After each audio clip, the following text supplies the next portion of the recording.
Hi everybody, this is Matt with the College Funding Connection, and we'd like to welcome you to our pre-recorded video today. And I say it's pre-recorded. We aren't going to have any chat or any other of those types of features that we've had in previous videos, but a little bit shorter today. So if you've had a hard time catching any of our pre-scheduled webinars, hopefully this is a little more convenient for you. But kind of a unique opportunity too. Today we're going to be previewing some of our services. Just to give you a little bit more information, and then you can make an informed choice if you want to give us a call and meet with us. And at the end of the presentation, you'll have a chance to do that and just have a one-on-one consultation if you're interested in that. But today we're going to look at why some middle-class parents pay much less for their children's college education than other parents. And we'll take a look at some very specific numbers today and some examples. If you haven't had contact with us before or checked us out, there's our website, collegefc.com.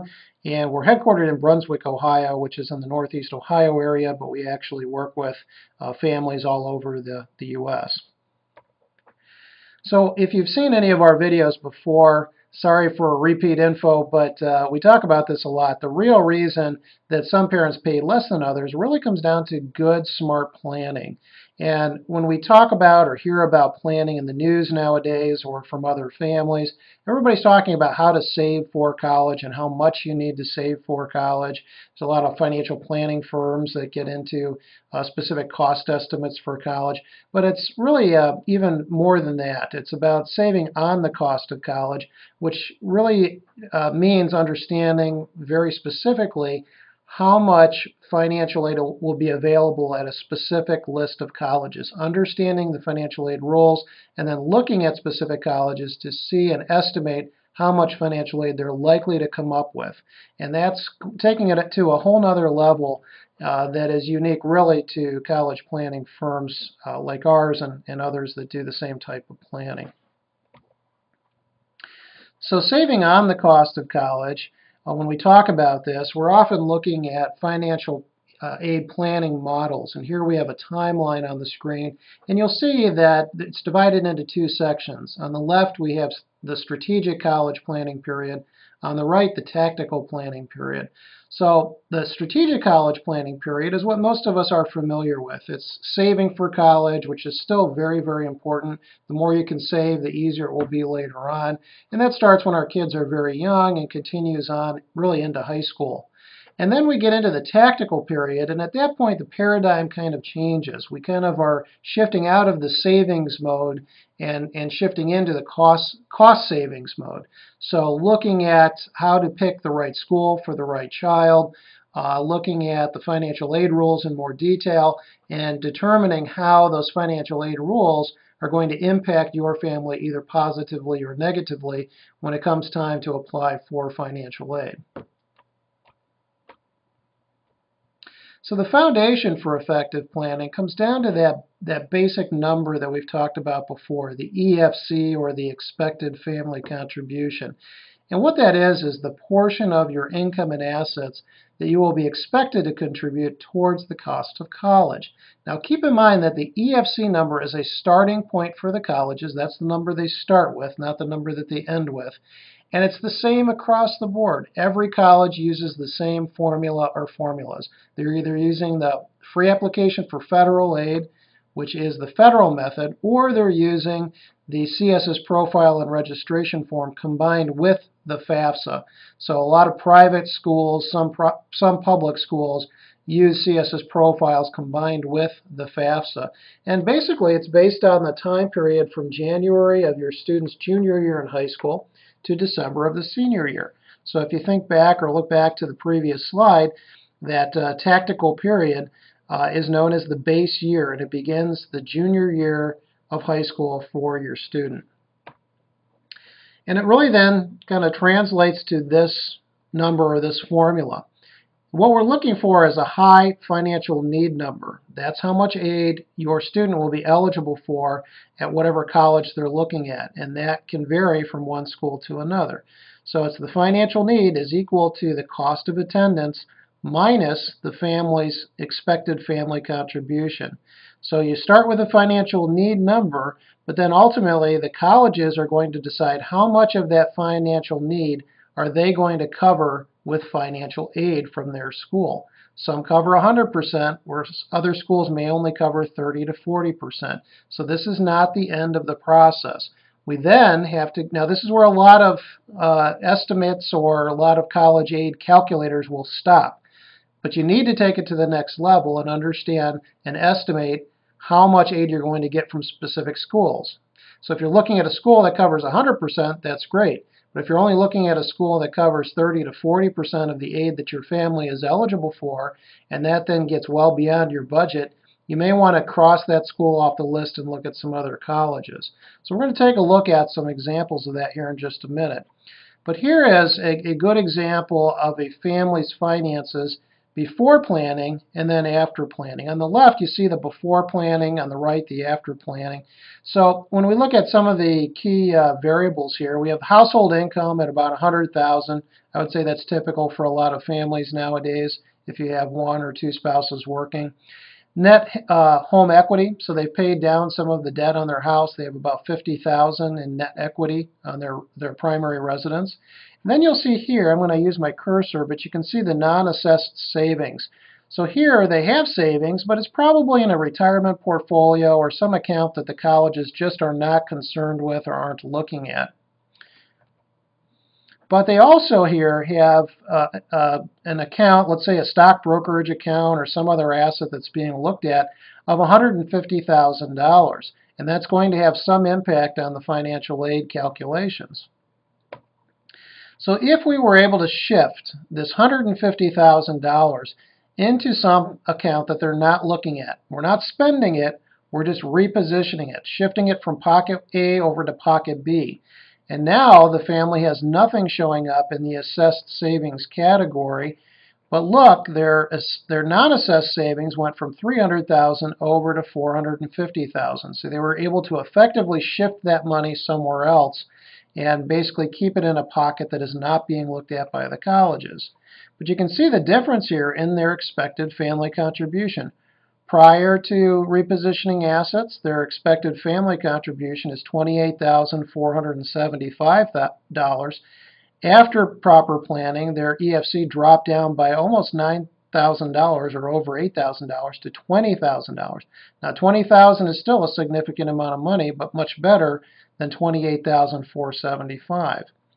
So if we look at an example down below here, if the college costs, same college in both examples, costs $55,000, so that's what it would cost for a more expensive private school nowadays. Subtract out the family's contribution here, so $28,000 versus $20,000, and we can see that there's a big difference in the financial need. Prior to planning, this family would have had financial need of about $26,525.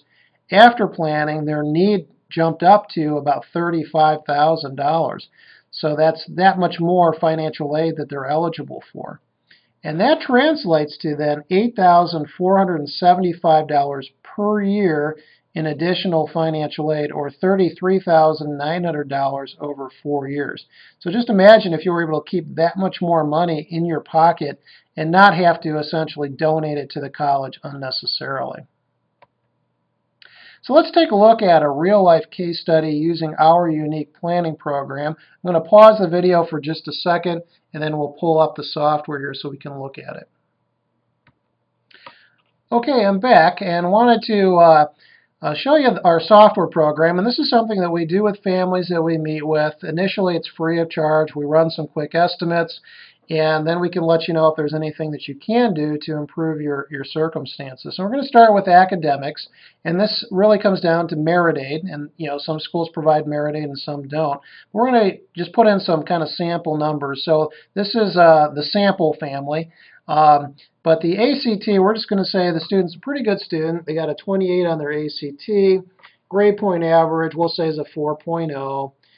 Class rank, sometimes it matters and sometimes not. We're just going to say out of a class of 100, they were in the top 10%.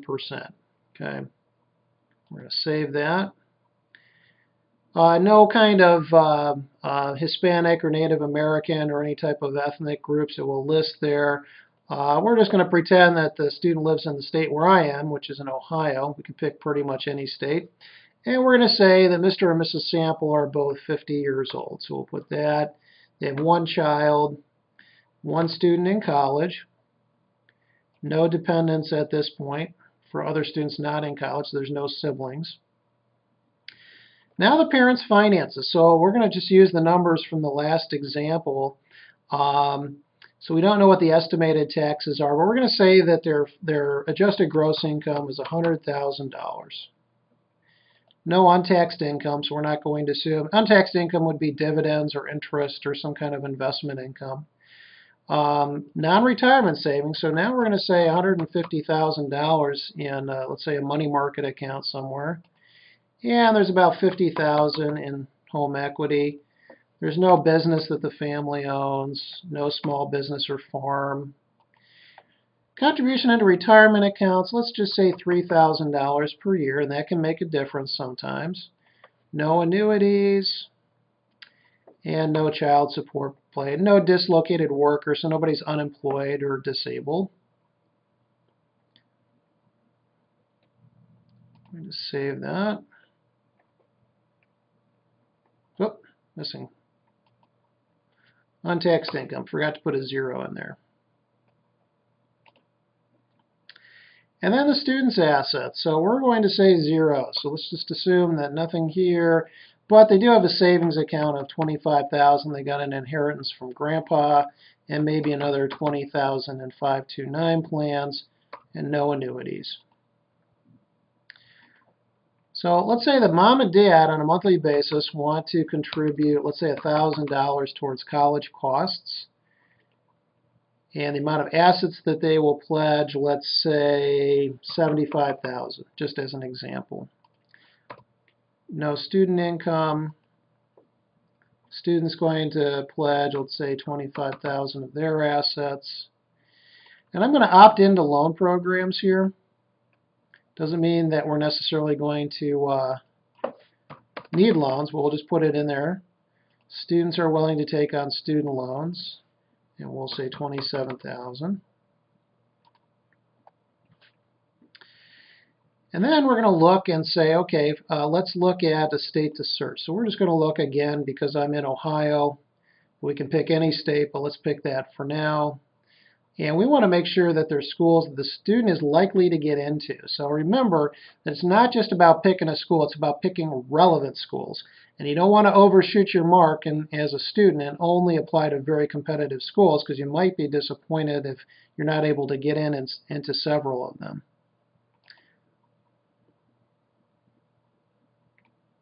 Oh, let's pick in my state, I forgot here. So let's pick another one here. Let's say Michigan.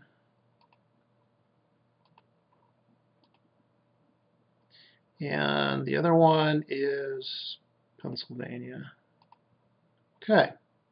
So here we see all kinds of schools available to these students. So what we're going to do then is really just go through and pick a bunch of these. Let's see, Youngstown State, Cedarville, a couple state schools, and some private universities or colleges.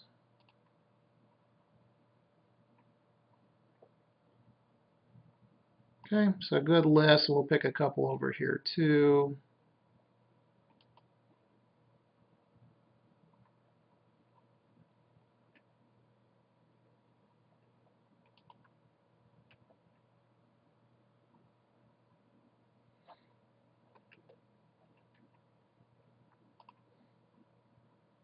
Okay, so we can see the list of schools that we picked. Now we're going to save and view the report. See how fast that happens. So this is all preloaded, and basically we're cross-referencing the financial aid rules with this family's set of finances, so we can get a sense of the differences here. So if we go right down the list, we can see we've picked several schools, and we normally recommend picking 8 to 10 schools ultimately, so there's a longer process in selecting these schools. But you can see the information that this provides for us then. It shows us the EFC, so most of the schools are just using FAFSA, but there is one school here, Mary Grove College in Michigan, that's using an institutional calculation, which is the CSS profile. And we can see in this family's case that the EFC is $31,000, almost $32,000. Here it's $33,000 for profiles. And we can see there's a pretty big difference here in how much aid the schools cover. And this is what makes the software unique, in that it's looking at not just the expected family contribution, but also showing us how much aid the school typically would provide. Some only provide 53%, like Bowling Green. Cedarville only 38%, but here you have Ohio Northern that covers 85% of aid that a family is eligible for. So ultimately, when we come down to the net cost, the final bill for this family could be significantly different depending on which school they're looking at. Here for Youngstown, it's $17,000, and then all the way up to $28,000 for Ohio Northern. So a big difference in the final outcome and how much money that family has to come up with. But it also shows us the likelihood of the student getting into these schools. So here we see Bowling Green, very likely for a couple others. So these are very relevant schools for this particular student. So we know that they're not overshooting their mark. And in many cases, a lot of these schools would provide merit scholarships as well. And we can see that right below here. And then we've been able to identify 4 schools that have merit programs that this student potentially would be eligible for. That'd be Cedarville, Otterbein, Point Park University, and Ohio Northern. So good information, necessary information to have prior to actually committing with any particular school. So I'm going to go back and say, well, let's see, is there any way we can improve this? And there are some things we could do. So let's go back to Parents' Finances. And I'm going to change this, the retirement assets, from $150,000 down to 0. I think we'll leave everything else the same. For Students' Finances, we're going to get rid of this, and there's a reason why, and I'll share that with you in a moment. We'll leave the 529 plan where it is. Okay, now let's go back to the report.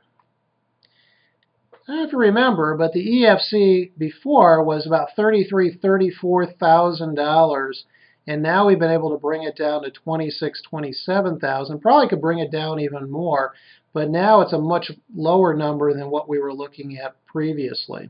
And the reason is that we took assets that were being counted by the schools, especially the student assets that are assessed very heavily by the colleges, and moved them, either got rid of them or we shifted them into categories that the colleges are not able to look at because they're not asking about certain assets on the financial aid applications.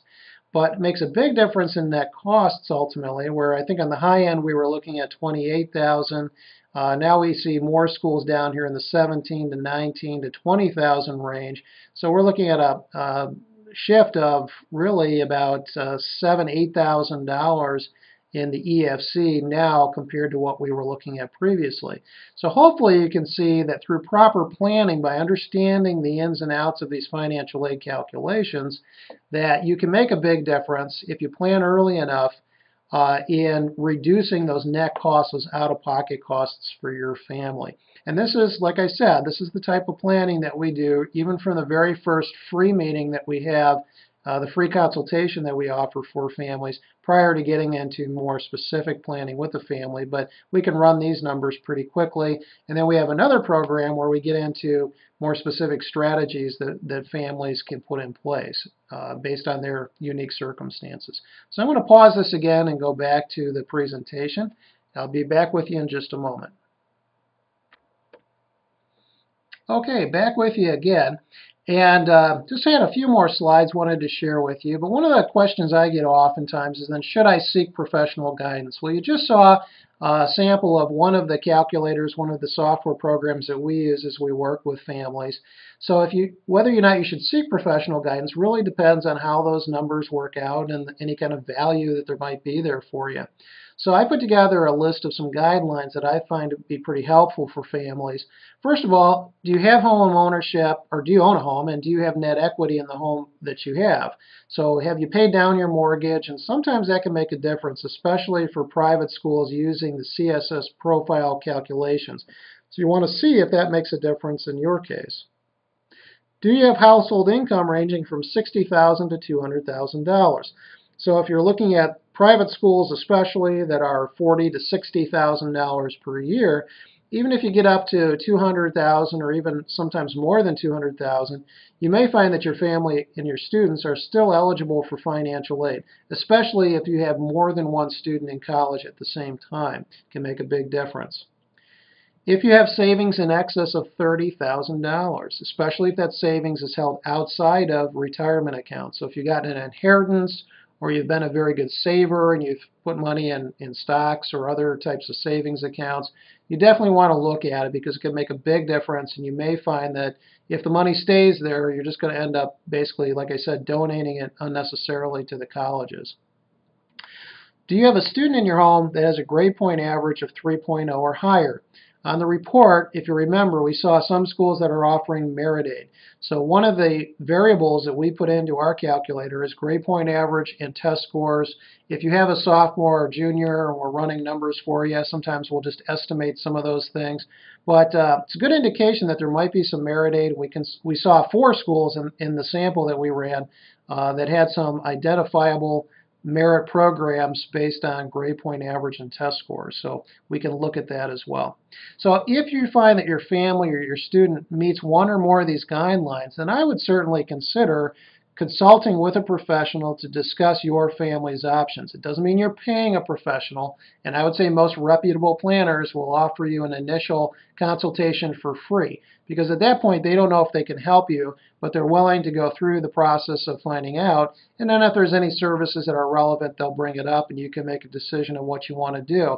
But at the very least, they should be able to point you in the right direction, get you started off on the right foot in the planning process. So if you are interested in meeting with us, we do offer a 1-hour free consultation. There's no obligation. You simply click on the Get Started button right below here, or wait until the end of the webinar to request a free, no obligation consultation. It'll take you over to a sign-up page. All you got to do is put your information in there, shoot it off to us, and we'll be in touch just to confirm times and dates to meet with you. Like I said, it takes about an hour, but it's certainly time well spent. And keep in mind that not everyone is a candidate for our services. We certainly help everyone. We answer questions. We try to point you in the right direction, but you may not be a good fit for our services on an ongoing basis, and that's okay. A lot of people aren't, but it doesn't mean we can't help you out, and we certainly will try to do that. That's our commitment to you. So if you do sign up for a consultation, again, it's about an hour. You'll get a free consultation. We'll run some financial aid estimates for you, and it's basically a Q&A session. So if you have some of those questions you've had a hard time getting answers to, hopefully we can answer them for you. And again, we're going to run an estimate using our unique financial aid and college cost estimating software. So that's available, and we'll be able to put that software to work and come up with some numbers for you. And then we'll be able to provide recommendations for next steps in the college planning process. If we feel that we can help you, we'll let you know. If not, we can let you know that too. But at the very least, we'll try to point you in the right direction thereafter. The cost to you is basically an hour of your time. 1 hour of your time. We're willing to invest as our company, and this is not free for us because we still got to pay ourselves and employees and costs and everything, but it is free for you. We're willing to invest that hour of our time in your family and your student's future. The question you have to ask yourself is if you're willing to spend that much time, and I think it's well worth it for our kids to do that. We also will be sending out, for anybody that signs up for a free consultation, we're going to provide a free copy of our report called the Student Roadmap to Success. This is a really fantastic resource. It's a roadmap, as it indicates, starts in the freshman, sophomore year of high school, all the way through the senior year of high school. Just a nice timeline and outline roadmap for students to follow as they're getting into planning for college. So that's available to you if you sign up for a free consultation. We'll shoot that off to you, and then you can download that for free. So the next steps, again, if you are interested in the 1-hour consultation, click the Get Started button now. There should be right below the screen here. and fill in the information. That'll be sent right over to us. We'll be in touch with you to see if we can find a meeting time that's convenient for you. And just like to thank you again for joining us on this video. And from all of us at the College Funding Connection, we wish you the best with your college planning.